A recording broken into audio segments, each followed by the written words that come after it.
Darren Till, guys, there's a lot going on here. I do want you to understand this. And I do want you to hear some of the things that were said, particularly by Dana. Let's break this down. Darren Till lost 4 of his last 5. Now, it doesn't feel like that. If I was to just start like that, it doesn't feel like that. When I read that stat, it surprises me. 4 of his last 5, I don't know what that means. Like, was it 4 in a row and he won one, or he slipped a win in there? I can't remember. And the reason I say it like that is, you know, guys like that. You know, times like that. Here, I'll give you a great example. I have to remind myself often that Michael Chandler lost to Justin Gaethje. When I think about that fight, it never crosses my, oh, wait a minute, one of these guys got the silver medal. It's one of those things. And Darren Till even got whipped a few times. You go see his fight with Brunson. I'm not denying that. I'm just speaking to, he managed to stay extremely relevant. Darren Till was in extremely hard fights, in very hard positions.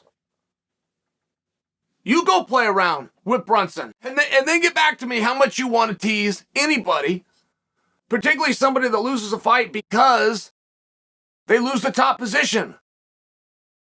Brunson can fight, but Brunson can wrestle. So you guys never saw him wrestle. I'm just sharing with you. Okay, he lost 4 of his last 5. It doesn't feel that way to me. So you go out with Du Plessis. Now, I have a big problem.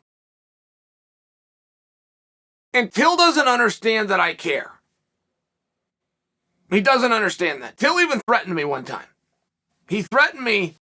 It was a great threat. It really, this was solid work by Till. But he holds up his phone, and it says, Chael Sonnen's got my phone number, but it's like blurred out the last 4 digits. And he says, if you talk about me again, I will put this number out. And I must tell you, I wilted and went away, but only kind of. I didn't know he did that. I coincidentally stopped talking about him. I didn't know that he had done that. Now, but here's why I say that. I'm critical when I speak of Till. And there's a young guy in the sport who you'll remember, CB Dalloway. And I was critical of CB because I understood him. CB and I are the same guy. Mentally. The approach is what's going to be good for us, and what ends up going, we're the same guy. I understand a lot of what Till is doing, and there's things that I don't agree with, but I don't have any influence over him. He's not a guy that I could call up, and this is an old training partner, something along these lines. So I come and I make videos knowing they'll get to Till and hope that he considers them. And I will fully admit, that's a little bit weird by me. I do understand him. When I tell you I don't like things about that Till's doing, I don't like anybody that goes to Thailand to train. That's an MMA fighter. None, zero. And everybody that I know that went, boy, they loved it. They had a great experience. They can't wait to get back. I appreciate those things. But you are not going to be able to identify those very guys that went and worked their absolute tails, that loved it. They loved the hard work. They craved it. You're not going to be able to show me a long line of success. And it's hard. I mean, everybody that goes to Thailand, it's the same thing, which is how much running they do. They will start with a run that would be a normal person's entire workout. That's their warm-up. And if you don't complete it, you don't get to come to practice. So you go do your run. I imagine you got heat. I imagine you got some other things in Thailand. I imagine you're pretty tired after your run. Okay, great. Well, that's when practice starts. So you come in and you do your technique and you do your drills. Guess what you do? You go run and then you come back. And then you do your sparring sessions, and then guess what you go do? You go run. So, I mean, it's just one of these things where that's going to work for some people. Some of you just got extremely turned off. Whoa, I'm not going to Thailand. I hate running. I understand that. I understand that fully. But there's other guys that genuinely crave hard work, and a coach that can make a workout hard through the form of running can convince and flip those guys that they have some kind of secret answers. It's a very common thing. When I grew up as a wrestler, all of the college programs in the summertime would have camps. And when you signed up for camp, you had two options. You could do what was called technique camp, or you could do intensive camp. And it didn't matter what school was doing this. They both had these same two offerings. Now, if you went and did that, all intensive camp did that was different than technique camp is they ran. And I mean, they ran them and they ran them until they couldn't run, and then they ran them some more. They finished this camp off after a two-week period with a 10-mile run, which, you got junior high kids, you got high school kids. That's a very meaningful run. I'll share with you, wrestlers don't go for 10 miles. I can share with you the guys that did that completed the furthest run that they had ever done. But this was a big honorable thing. Those guys were coming back and they were bragging and they were talking about how awesome it was. They weren't talking about an inside-out trip. They weren't having a two-knee high crouch or a low-level single. Things that you could actually use in a wrestling match to score points. They're talking about how hard they worked and they were proud of themselves. And I fully understand that. But it was still a swerve and I never did it. I went to the camps. I go to the technique. Why in the summertime? There's nothing going on in the summertime. What in the hell do I care if I'm in great shape? This was just my perspective. Why am I possibly going to pay somebody to go torture myself to get in really great shape to then take 5 months off before the next match? I just personally didn't understand it. But I'm sharing with you conceptually, there are guys that get brought in and they think that this is the answers. And when they come back, they will always tell you that. Now, Thai fighting is not overly effective. Thai fighting, which I've trained my entire career. The first gym I joined was Mike Walrath's gym in Springfield, Oregon. That's all we did. It was a Muay Thai gym. I didn't have a jiu-jitsu gym or an MMA gym. Didn't do boxing. I mean, I'm a believer is what I'm sharing. I have the right to criticize. I'm part of that community. I'll just share with you, while you're learning to use your entire body, you're learning elbows, you're learning knees, you're learning kicks, you're learning punches. You've got to know those things. Like, as much as I'm giving Thai a hard time, you must train in Muay Thai. And I mean lots and lots of it. Muay Thai has a massive problem, which is head movement. You have seen okay boxers go over to kickboxing and Muay Thai and clean up with almost no training. You don't see the world's greatest Muay Thai fighter come over to an okay boxer and do well. And the problem is just head movement. The defense in Muay Thai, quite literally, the defense of Muay Thai, you put your hands up. And you got big gloves on. It's a good, solid shield. You put your hands up and you let this guy throw his combo on you. And when he gets done, he then puts his hands up and you do it back. So when you get into fisticuffs, particularly with small gloves, that doesn't work. If you watch Muay Thai or you even watch kickboxing, you will see this defense all night long. From the beginning guys to the world title fight in your main event, you will see it all night long. And guess what? It'll work. If you go watch MMA, you've never seen it once. And I do mean not once. You wouldn't even consider doing that when you have the little gloves on. The shield, it's not the hands up and the chin down that works. It's the gloves that are blocking you. It's a very relevant fact. I don't know why guys go over and they train Muay Thai and they're throwing their little kicks and they're doing all this stuff. It doesn't translate, but it's never translated. Like, you're not the first one. Everybody's the first one to go and try something. It works and you kind of gravitate to it. Guys have been doing this. Let's go to Thailand and train. They come back. It's never worked. Ever. It will get you knocked out. Now, the hill that I want to die on for Darren Till is not just the bitching about Thailand there. It's very relevant. I like that he's going to Thailand. I don't like that he's out going to Sweden. And I'm sure workouts with Khamzat Chimaev and that particular team are absolutely incredible. Now, if you want to do one of the two, I'm all in. That is an incredible gym out there in Sweden. But if you want to go set up shop there, you want to get a condo and that's your home. In your spare time, you're there. In your training time, you're there. That is massively different. Living out of a suitcase and jumping from town to town to town to town because you think they have the answers. It's very disciplined. It's very dedicated. There is an admirable side to it. It doesn't work in the pros. I mean, there's certain things that work. There's certain things that you do. You watch other guys. You don't reinvent the wheel. And I'm giving Darren a hard time only because I was in Vegas one time.